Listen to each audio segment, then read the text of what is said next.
الذات وتحقيق الانتصارات كمان وكمان. بينما الكابتن النهارده كابتن مختار بيبقوا اكثر من خطيرين. على طول هوبا ضربه راس هوبا، والهدف الاول لصالح فريق بتروجيت. فريق بتروجيت يكافئ كابتن حسن شحاته ويدرك اولى الاهداف قويه ساخنه مثيره زلزال كروي مفيش كلام. بتروجيت في المقدمه في الدقيقه 44 بهدف ذهبي ولقطه ذهبيه صاروخيه. على طول الكره ضربه راسيه وعلى طول صاروخ جو ارض يساريه. ادى اسامه محمد عرضيه ترتد الكره وتوصل لكده فريق بتروجيت. نشوف اللاعب رقم 17 يدرك هدف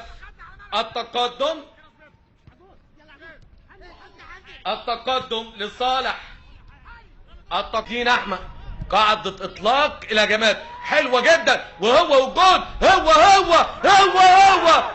الافريقي هو النجم الغالي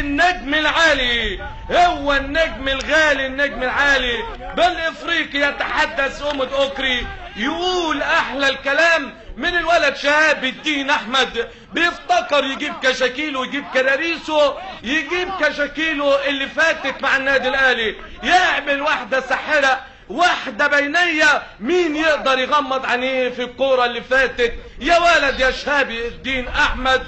يفتكر ذكريات الماضي الجميل، يلعب كوره سحريه وأمد أوكري عينيا وصاروخ صاروخ صاروخ يعانق شباك بتروجيت. ادي أمد أوكري فسع علي فرج صوب يعمل الكره عرضيه. والهدف الثاني بيقول ايه الحكم في هذه الكوره؟ هدف وضربه راس كده. كابتن نادر قمر الدولة قال اطلقت الصفارة او احتسبت ضربة جزاء قبل ضربة جزاء قبل ان يسدد شبيطة. وعلى التنفيذ رقم 29 فيكتور. هل بالافريقي يتحدث فيكتور رقم 29؟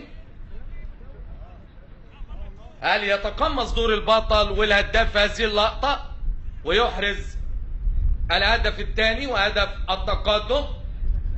فيكتور رقم 29 الافريقي. هل يتحدث ويتجمل فيكتور وعامر ده الكلام يا فيكتور؟